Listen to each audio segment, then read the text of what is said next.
یہی ہے آرزو کہ تعلیم قرآن عام ہو جائے،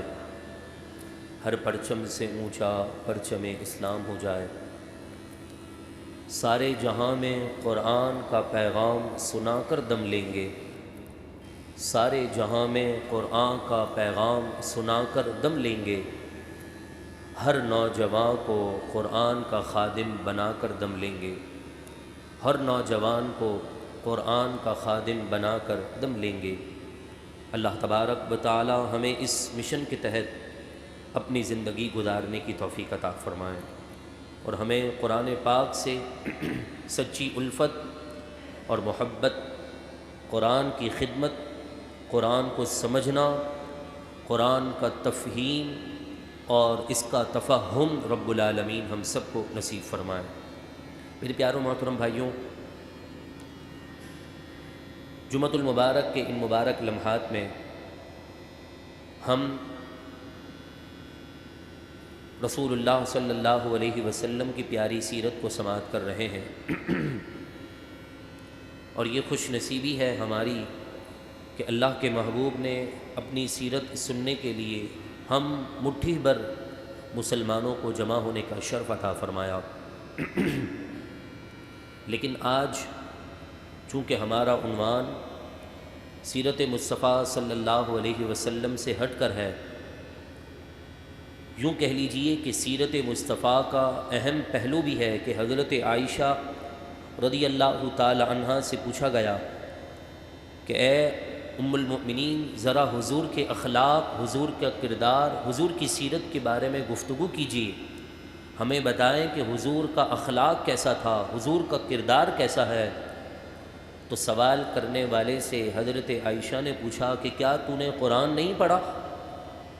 اگر قرآن پڑھا ہے تو جو قرآن میں اخلاق کریمہ کی باتیں موجود ہیں وہ رسول اللہ کی زندگی کے اندر موجود تھی۔ تو گویا یوں سمجھ لیجئے کہ جو فتح مکہ کے عنوان کو ہم سماعت کر رہے ہیں وہ سیرت تو ہم سماعت نہیں کریں گے، مگر حضور کے اخلاق، حضور کا کردار، حضور جس کلام کو لے کر آئے ہیں اس کے متعلق چند منٹ کی ہم گفتگو سماعت کریں گے، اور آخر میں سب سے اہم اور سب سے ضروری بات بھی آپ سے ڈسکس کی جائے گی۔ تو دعا کیجیے ہاتھ اٹھا کر کہ اللہ تعالیٰ مجھے اس مبارک پیغام کو آپ تک صحیح پہنچانے کی توفیق عطا فرمائے۔ دیکھیں میرے پیاروں محترم بھائیوں، ہر انسان کی کامیابی کا ایک معیار ہے۔ کوئی انجینئر بننا چاہتا ہے تو کوئی ڈاکٹر بننے کو ترجیح دیتا ہے، تو کوئی اور دیگر شعبوں میں مہارت حاصل کرنے کی کوشش کرتا ہے۔ الغرض انسان کی کامیابی کا معیار الگ الگ ہے کہ وہ اپنی نظر میں اپنی اولاد کے لیے کون سی فیلڈ کو منتخب کرتا ہے اور اسی کے انتہا کو اپنی زندگی کی کامیابی سمجھتا ہے۔ لیکن اللہ تبارک و تعالیٰ نے آپ کو اور مجھے اسلام کے ماننے والے مسلمان گھرانے میں پیدا کیا ہے، اور ہمارا سب سے اہم مقصد یہ ہونا چاہیے کہ ہم اپنی اس زندگی میں دین اسلام کے لیے کوشش کر کے چلے جائیں۔ یہ ہماری زندگی کا معیار ہے، یہی ہماری زندگی کا اصل منشور ہے کہ اگر اس کے مطابق ہم نے اپنی زندگی بسر کر لی، اور اسی کے مطابق اگر ہم نے اپنی زندگی کے صبح اور شام کے ایام کو گزارنے کی کوشش کی تو یقیناً ہمارے لیے خوش نصیبی ہے۔ قرآن مجید فرقان حمید اللہ تبارک و تعالیٰ کی وہ لاریب کتاب ہے کہ جس میں کوئی شک کی گنجائش نہیں ہے، جس کو اللہ تعالیٰ نے تمام انسانیت کی ہدایت کے لیے اور رسول اکرم صلی اللہ علیہ وسلم کے سینہ اقدس پر نازل فرمایا۔ اس کے متعلق قرآن فرماتا ہے ان ھذا القرآن یہدی للتی ہی اقوم ویبشر المؤمنین الذین یعملون الصالحات ان لہم اجرا کبیرا، کہ بے شک یہ قرآن وہ راہ دکھاتا ہے جو بالکل سیدھی راہ ہے، خوشخبری دیتا ہے ان ایمان والوں کو جو نیک کام کرتے ہیں، اور خوشخبری کیا ہے کہ فرمایا کہ ان کے لیے بڑا ثواب ہے، اللہ تعالیٰ نے ان کے لیے بڑا اجر رکھا ہے۔ قرآن مجید فرقان حمید کے اندر اولین کا ذکر بھی موجود ہے، بعد میں آنے والے لوگوں کا ذکر بھی موجود ہے۔ حضرت علی المرتضیٰ کرم اللہ تعالی وجہہ الکریم سے روایت ہے کہ حضور علیہ الصلاۃ والسلام نے فرمایا انہا ستکون فتنۃ، ایک زمانہ وہ آئے گا کہ جو فتنے والا زمانہ ہوگا۔ قلت ما المخرج منہا یا رسول اللہ،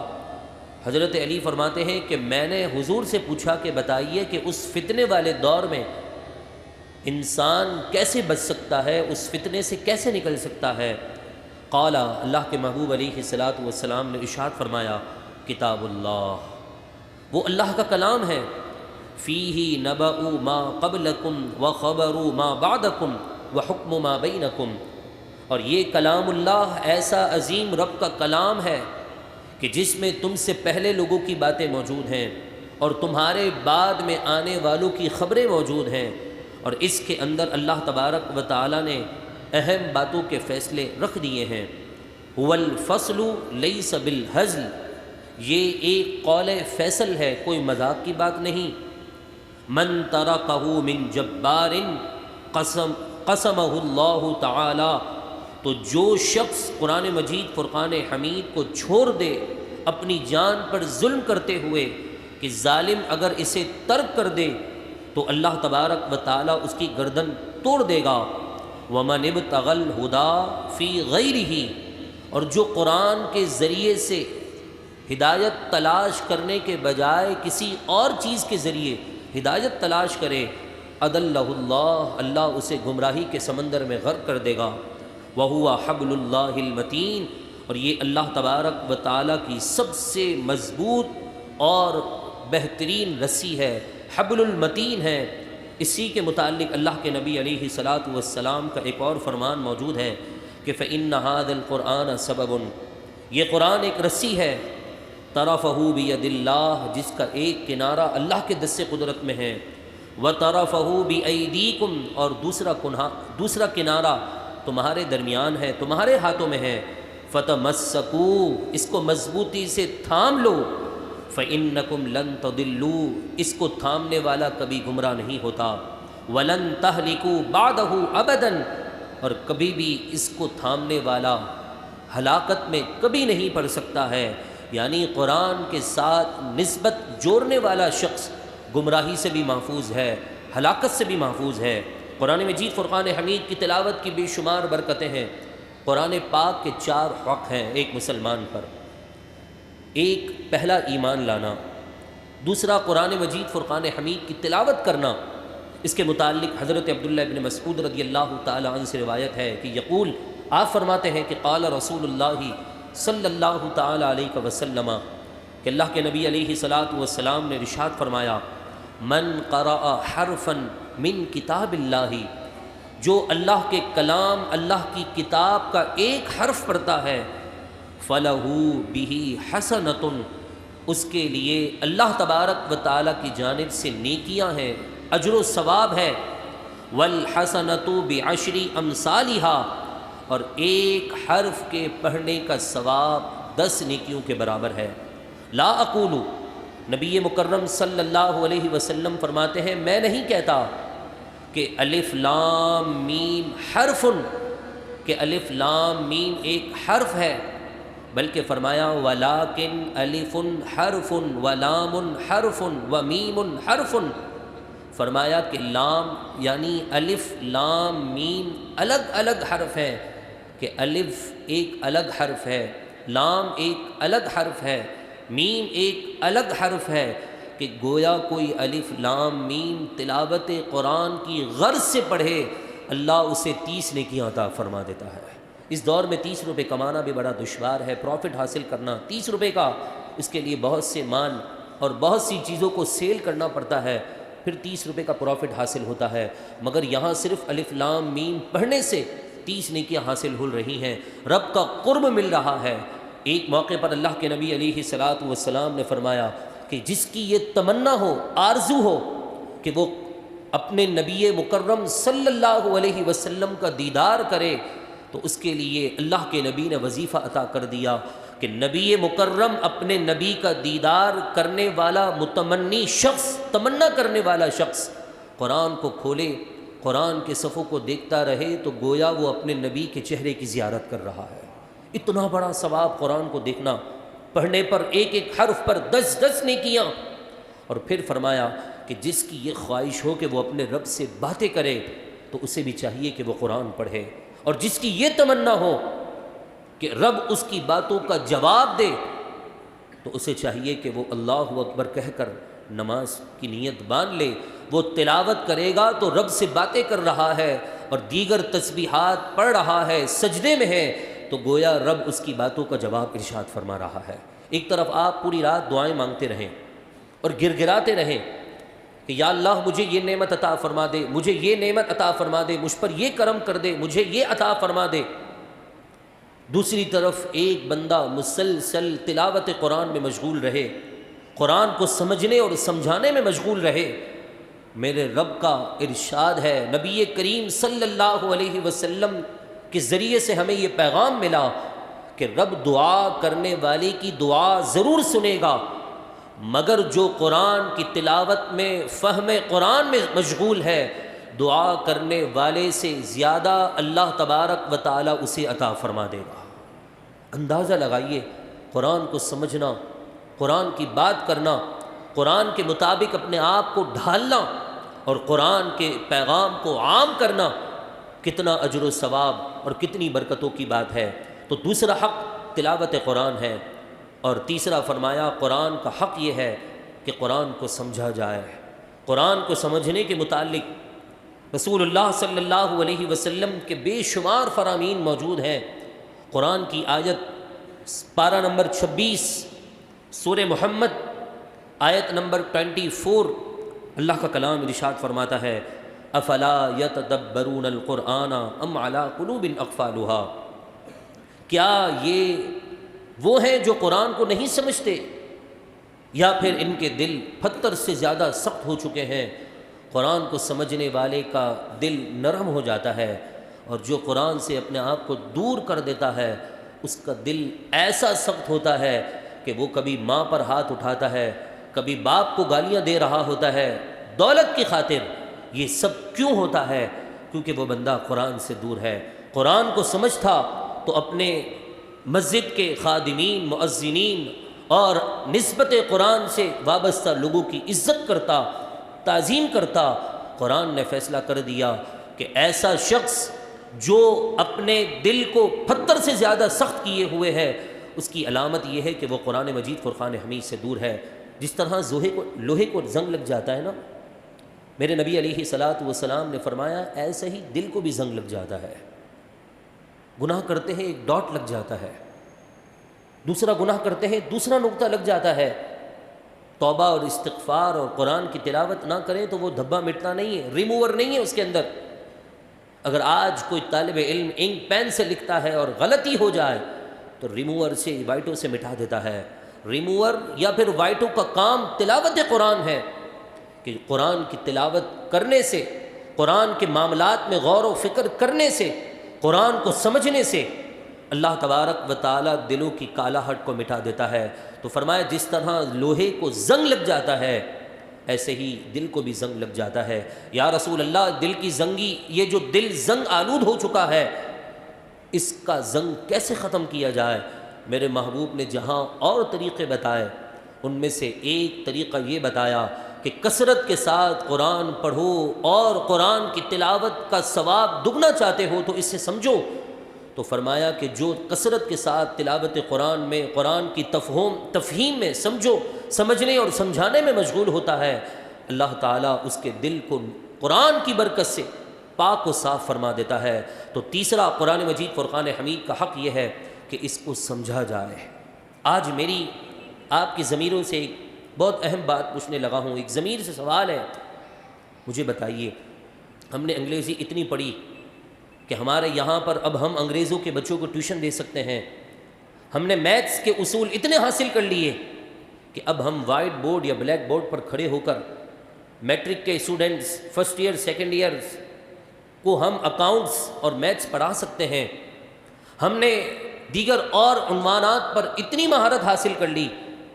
کہ ہم ان کے گھروں میں جا کر بچوں کو ٹیوشن دے سکتے ہیں، اور بڑے بڑے سائن بورڈ پر نشان لگا سکتے ہیں کہ فلاں سبجیکٹ میں ماہر استاد کی یہاں پر ٹیچنگ ہوتی ہے، آپ آ جاؤ اپنے بچوں کو داخلہ کروا دو۔ مجھے بتائیے، ہم میں سے کوئی ایسا ہے جس نے اپنی زندگی کا ایک طویل عرصہ گزار دیا ہے، اس نے قرآن سمجھا ہو، قرآن کی بات کو پتہ ہو کہ کون سی صورت کون سے پارے میں شروع ہوتی ہے، کہاں ختم ہوتی ہے۔ میں آپ کو غصہ نہیں کر رہا، میں آپ کی انسلٹ نہیں کر رہا،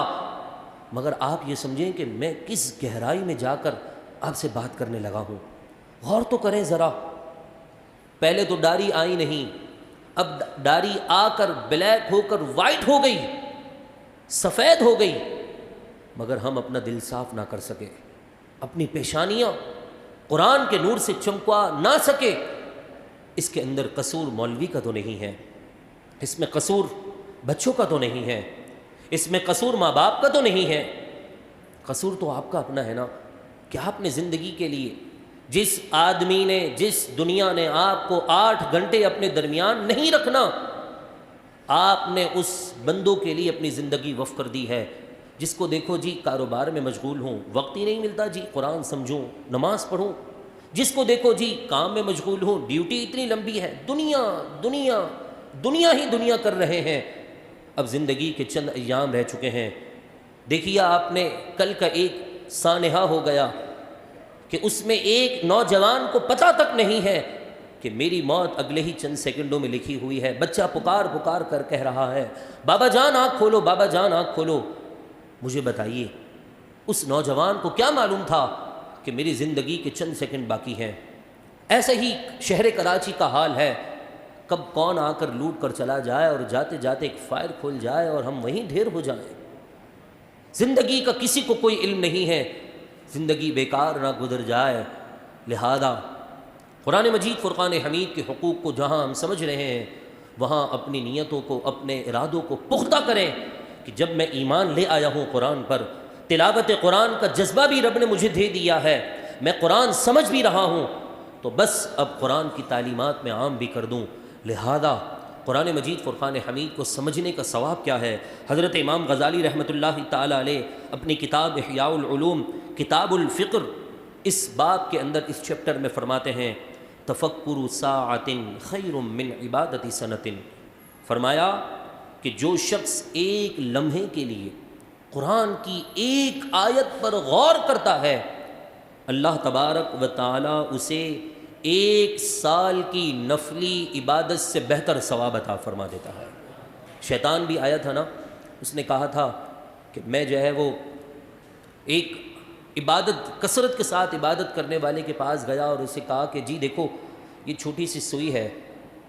پہلے اس نے جو ہے وہ بوتل دکھائی، چھوٹی سی بوتل پانی کی، کہا اس میں سے دنیا کو اللہ تبارک و تعالیٰ پوری دنیا کو گزار سکتا ہے۔ چونکہ اس نے قرآن کی اور حدیث کی تعلیم حاصل نہیں کی تھی، اس نے کہا نہیں جی کیسی باتیں کرتے ہو یار، عجیب آدمی ہو، کہاں اتنی بڑی دنیا، کہاں اتنی سی شیشی۔ شیطان نے اپنے چیلوں کو کہا کہ اب یہ ساری زندگی عبادت کرتا رہے، کوئی فائدہ حاصل نہ ہوگا۔ ایک عالم دین کے پاس گیا جس نے دین قرآن اور حدیث سمجھا ہوا تھا، اس نے شیشی دکھائی اور یہی سوال کیا تو کہا نادان تو شیطان لگتا ہے مجھے، تو اتنی بڑی بوتل کی بات کرتا ہے، سن میرے رب تو وہ قادر مطلق ہے کہ سوئی کے ناکے سے پوری دنیا کو گزارنے پر بھی قدرت رکھتا ہے۔ تو اندازہ لگائیے رب کی قدرت کا علم نہ ہوگا تو ہماری تہجدیں بھی کام نہیں آئیں گی، ہماری تلاوت قرآن بھی، مسجد کی خدمت بھی، دین کی راہ میں پیسہ لٹانا بھی کوئی مقصد حاصل نہ ہوگا جب تک ہم قرآن اور حدیث کو صحیح طور پر نہیں سمجھیں۔ تو لہذا قرآن کو سمجھیں، قرآن کی تعلیم پر عمل کریں، اس کے پیغام کو عام کریں۔ یہ کوئی ضروری نہیں ہے، میرے نبی علیہ الصلاۃ والسلام سے پوچھا گیا یا رسول اللہ ہمیں مکمل دین کا علم نہیں ہے تو کیا ہم کسی کو دین کی کوئی بات بتا نہیں سکتے؟ میرے نبی نے فرمایا کہ نہیں، یہ دونوں الگ چیز ہیں۔ علم حاصل کرنا بھی فرض ہے کہ فرمایا کہ تم میں سے ہر مسلمان مرد و عورت پر اپنی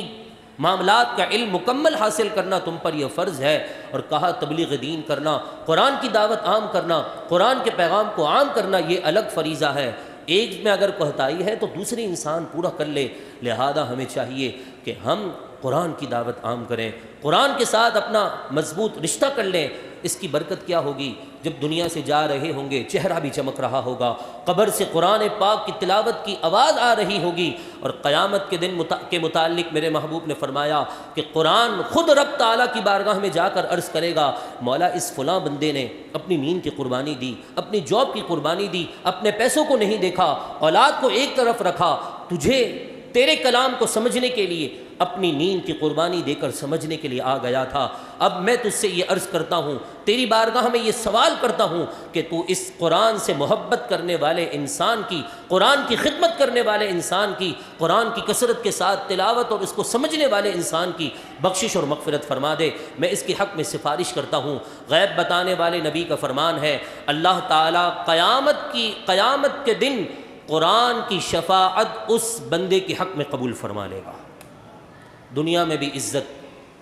قبر میں بھی عزت، میدان محشر میں بھی عزت۔ لہذا قرآن پاک کے 4 حق مکمل ہوئے۔ پہلا ایمان، ہم مسلمان ہیں، ہمارا ایمان ہے۔ دوسرا تلاوت، تیسرا سمجھنا، اور اس کی بات پر عمل کرنے کے ساتھ ساتھ اس کی دعوت عام کرنا۔